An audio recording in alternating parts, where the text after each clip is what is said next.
Ndugu zangu mnaonisikiliza, nshuti zanjye murimo kunkurikira, usimwache Mungu kwa gharama yoyote. ntugasige Imana, ntukihakane Imana yawe uko byagenda kose.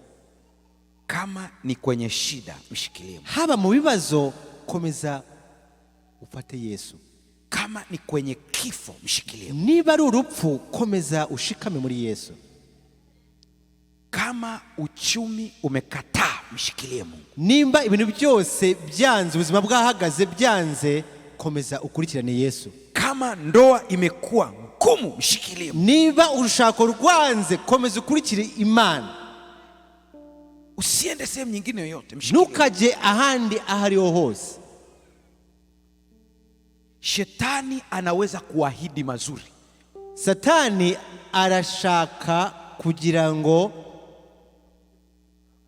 He can promise you good abasha things. kukusezeranira ibintu byiza cyane. But I tell you, ariko ndakubwiza ukuri, he doesn't give free service. ntabwo atanga ibintu by'ubuntu. Ibuka, You will pay back. uzishyura umunsi umwe. Unfortunately, kandi ikibabaje cyane, not you alone. ntabwo uzishyura Your family, ntabwo ari wowe ubwawe gusa, ariko n'umuryango wawe, other relatives n'abavandimwe bawe bose may be under contract of payment. bashobora kuba bazagufasha kwishyura ibyo wariye kuri Satani. You better wait on the Lord. Ibyiza ni uko wategereza Imana yawe. Hallelujah. Hallelujah. Hallelujah. Hallelujah. Wait on the Lord. Tegereza Imana yawe. Never give up. Ntugacike intege. If God is for us, Niba Imana iri mu ruhande rwacu, who can be against us? umubisha wacu ninde? Tunapoingia kwenye maombi sasa, Tugiye kugera mu mwanya wo gusenga, amini ya kwamba Yesu anakupenda. kandi cyane nuko Imana, Yesu aragukunda. Ninajua unajisikia hatia ya dhambi. Ndabizi ko basha kuba urimo kwiyumva kuri umunyabyaha muri wowe. Mwambie akusamehe. Saba Imana imbabazi ikubabarire. Yuko tayari kukusamehe. Imana yiteguye kubabarira. Na leo uyu munsi tunaomba maombi ya kujazwa Roho Mtakatifu. Turimo gusaba kugira ngo Imana itwuzuze umwuka wera. Kesho, ejo tutakuwa na maombi maalum kwa ajili ya wagonjwa.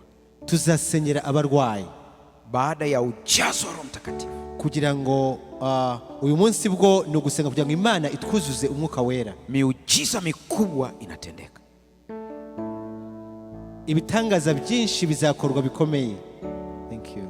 Morris, kama utaweza kuwasiliana na yule mama kwa ajili ya ushuhuda, nitaka niutumie kesho kabla ya maombi ya wagonjwa.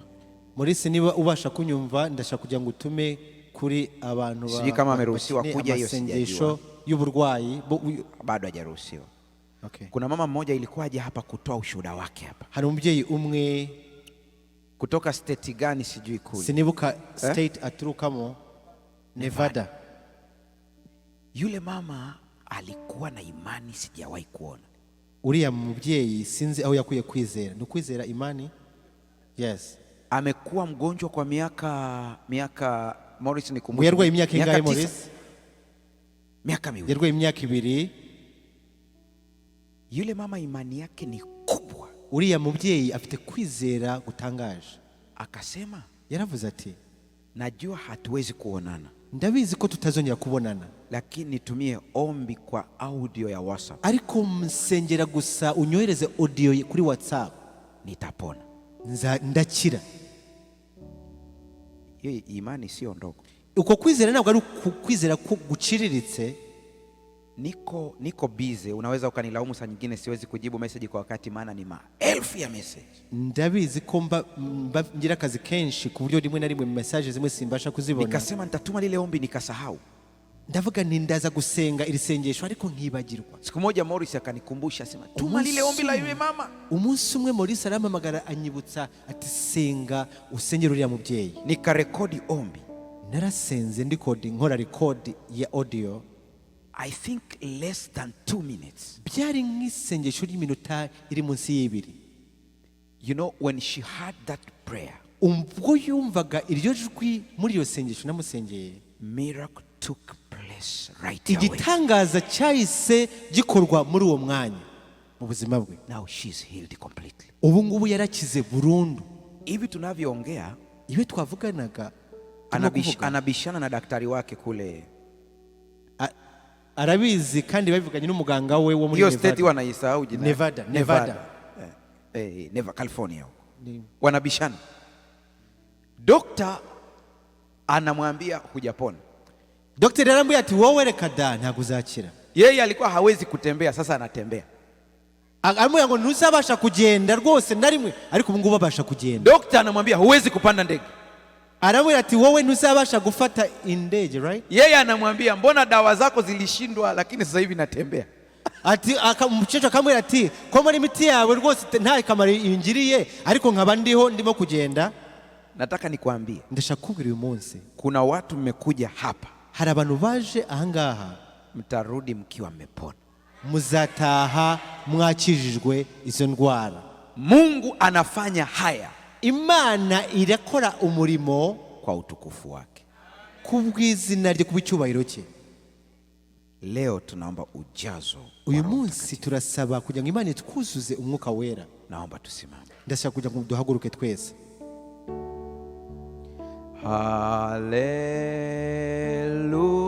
Hallelujah, hallelujah,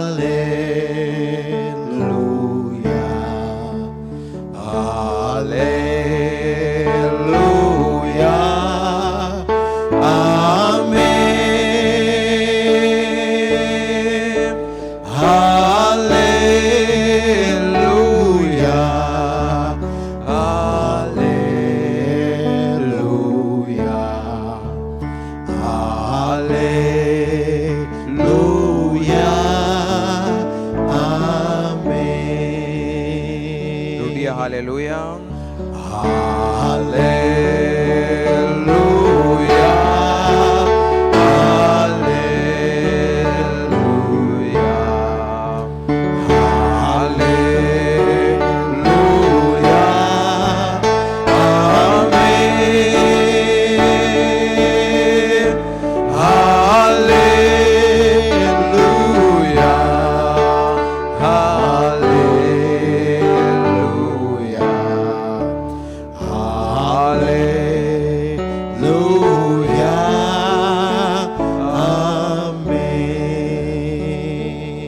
Piano iendelee kupiga, kila mmoja afumba macho yako. Komeza ucurange ariko abandi muhumirize. Ongea na Mungu ndani ya moyo wako. Vugana n'Imana mu mutima wawe. Omba ujazo wa Roho Mtakatifu. Usabe kugira ngo Imana ikuzuze umwuka wera.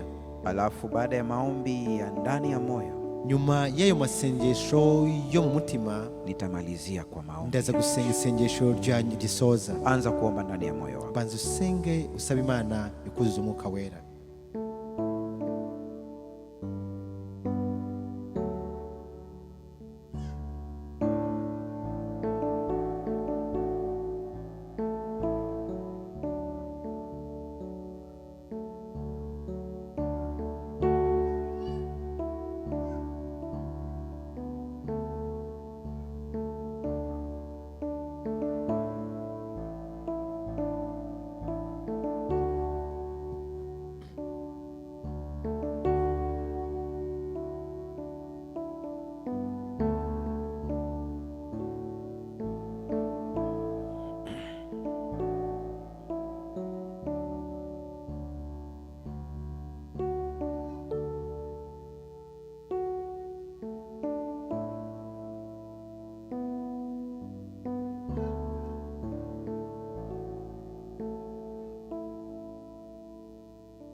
Tuombe.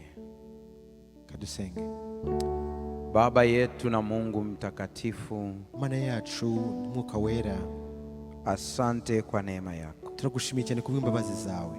Asante kwa ajili ya muda huu. Tugushimiye cyane ko waduhaye uyu mwanya. Asante kwa baraka yako. Turagushima kuba imigisha itangaje waduhaye. Asante maana umeleta watu kutoka maeneo mbalimbali. Turagushimira cyane ko watumye abantu baturuka mu mpande zitandukanye bateranira aha ngaha uyu munsi, waje wasikie maneno yako, kugira ngo baze bumve ijambo ryawe. naomba ukawabariki. Ndagusaba kugira ngo ubahe umugisha wawe. Wanaofuatilia kwa njia ya television, aho bakurikiraga kuri n'abakurikiranaga kuri televiziyo no kuri YouTube, ukawabariki. ubahe umugisha wawe. Leo uyu munsi tuna ombi moja, dufite isengesho rimwe, utakaso. turasaba kugira ngo dukiranurwe nawe Data, ujazo wa Roho Mtakatifu, utwuzuze umwuka wawe wera. kila mmoja, buri muntu wese uri aha ngaha, mjaze Roho Mtakatifu, mwuzuze umwuka wawe wera Data, ili akaone unavyompenda, kugira ngo abone urukundo rwawe Data, akaone unavyosamehe dhambi, abone ko ubasha kumubabarira ibyaha, akaone unavyompa ushindi wa dhambi, umuhe imbaraga zo gutsinda icyaha n'igisa nacyo, na aondoke akiwa na ujasiri, kugira ngo nataha avuye aha ngaha agende yejejwe nawe. baada ya hapa nyuma yaho tukaone miujiza. tuzabone. Asante Yesu, turagushimiye cyane Mwami, maana wewe uko nasi. wowe ubanye natwe, Kwa jina lako Yesu ukomeze ubane natwe mu izina rya Yesu tumeomba na kuamini. turabisabye mu izina rya Yesu, amen. Amen. Amen. Bwana abariki. Imana ibahe umugisha cyane.